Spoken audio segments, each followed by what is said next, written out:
Now the quest becomes what rallies people to your culture.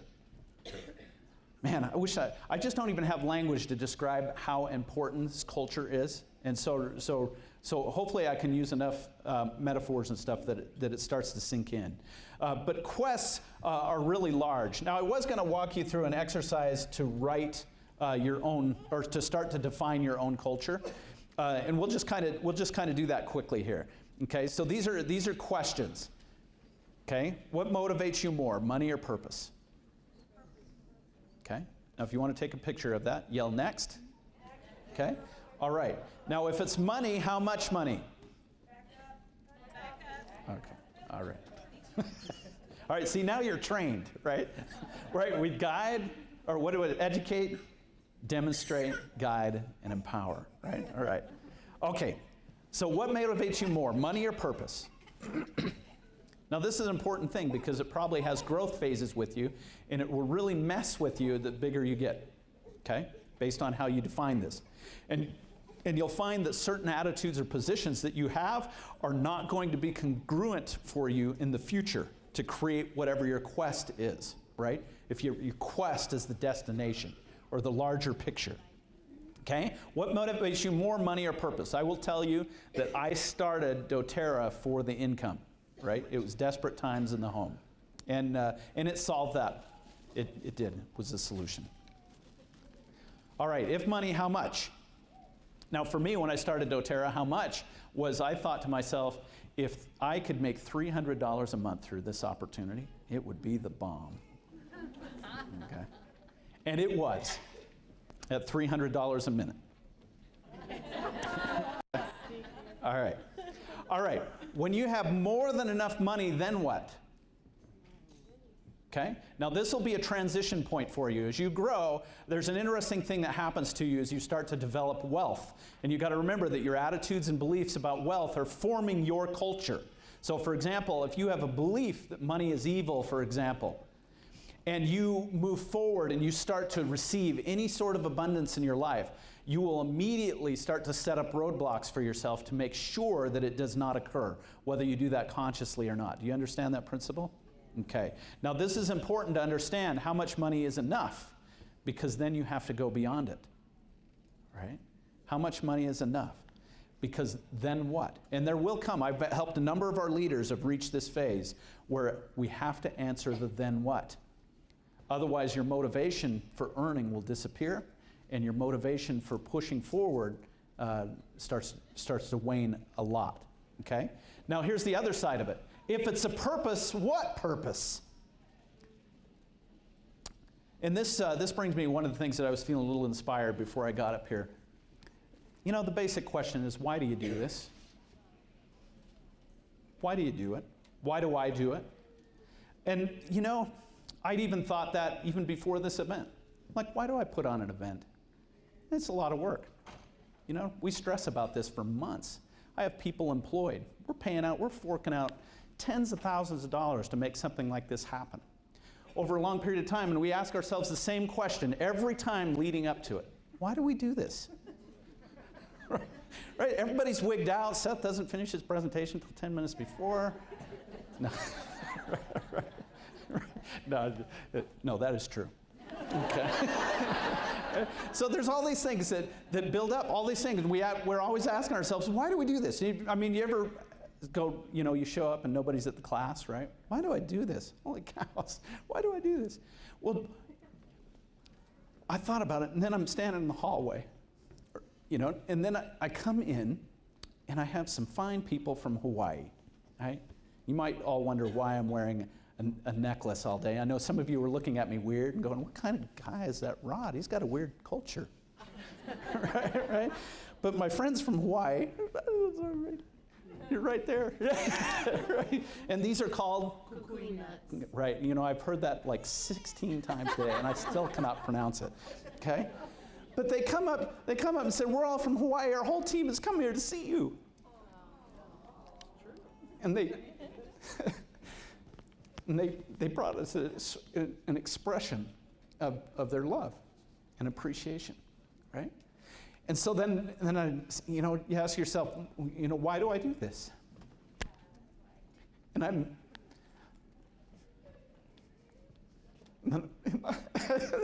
sorry guys, it's my inner girl. Okay, all right. But I'm in the,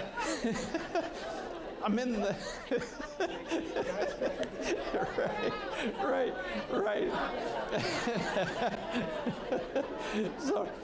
So I'm like, why do I do this? And somebody comes up to me and they say, thank you so much for putting together your videos, or thank you because we don't have any uplines, or we don't have anybody that's active, and you're the only point that we have for hope. And so I asked myself, why do we do this? And I take my daughter up to college, take her up to college, and she was worried about having to take out student loans, and that's pretty cool when your dad can write out a check for the whole year, right? Housing the whole year, food the whole year. And then I asked my wife, did we pay for that? Right? That's cool, you got to admit, that's cool, right? And you ask yourself, why do I do this? Why do I do this? And I'm sitting in the hall, and somebody else comes up and hands me a rock. Where's the rock lady? There's a rock. There she is. Stand up so everybody can see. She has rocks. If you need rocks, she's got rocks, right? Right.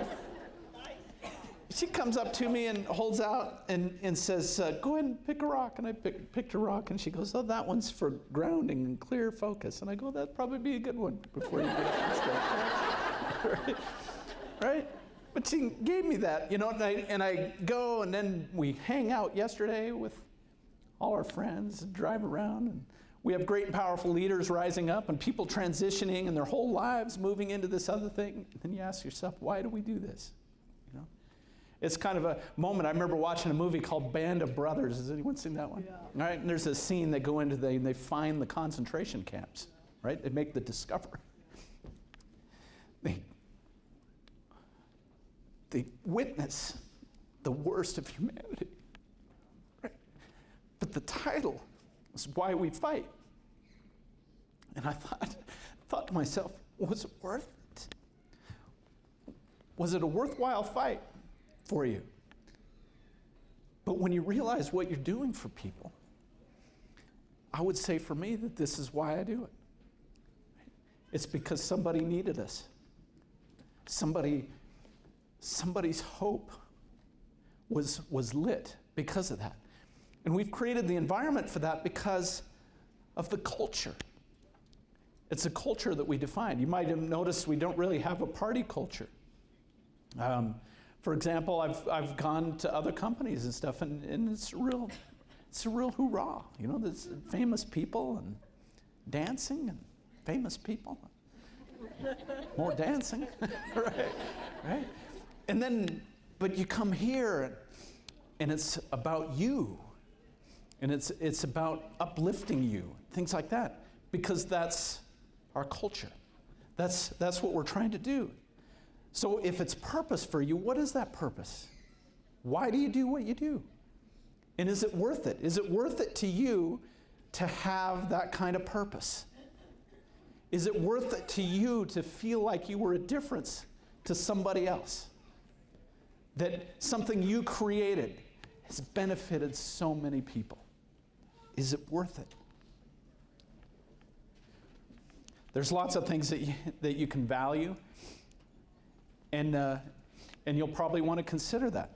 We had talked about writing down your values, but there's different things that you value. There's things that you might determine as excellence, for example. I used to have a term in entrepreneurship that I called executive excellence.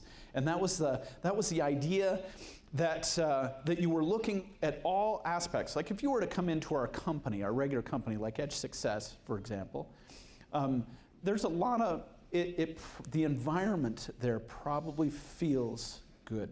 Is that a safe assumption when you come in?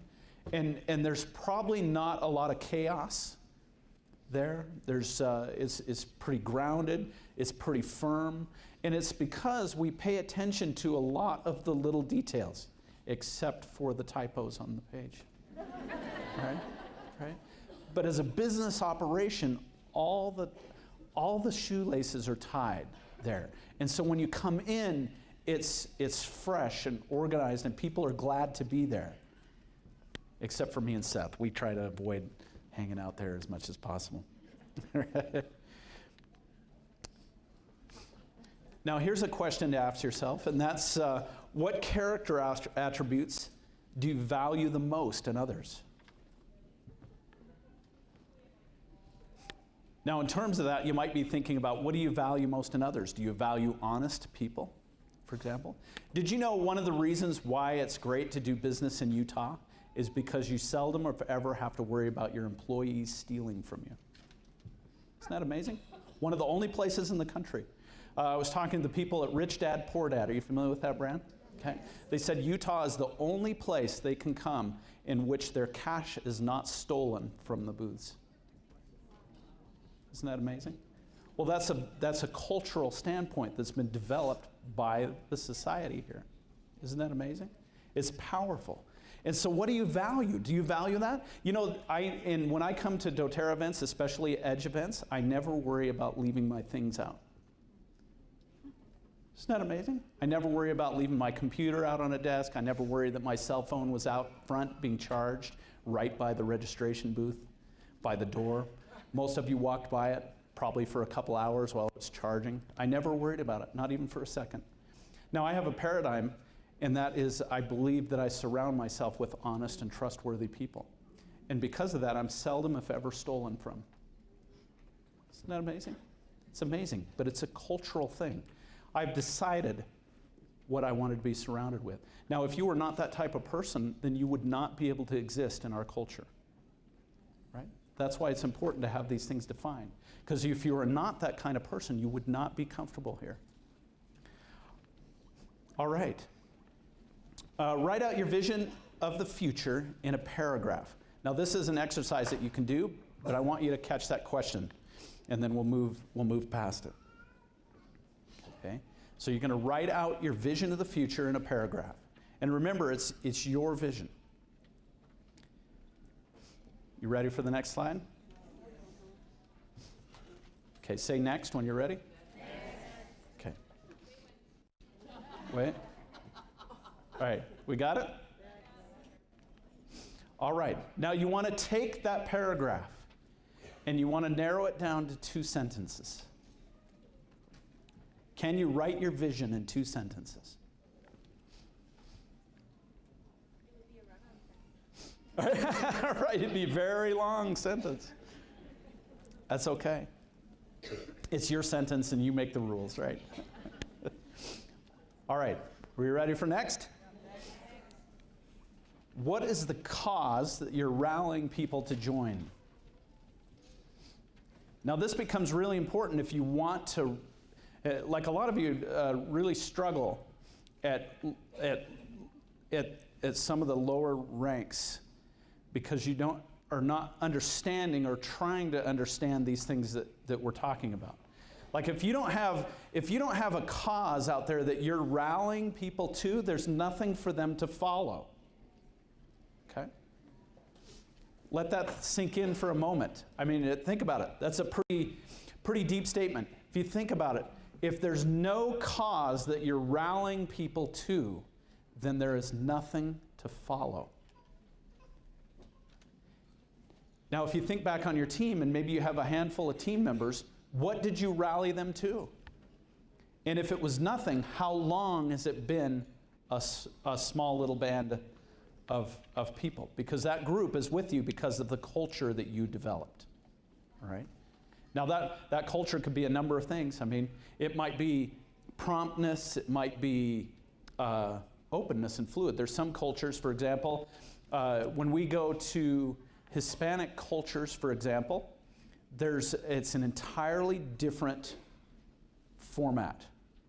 And the reason why, so for example, I went to a class to teach some people from Brazil. I stand up, everybody's quiet for exactly 2 seconds. Okay?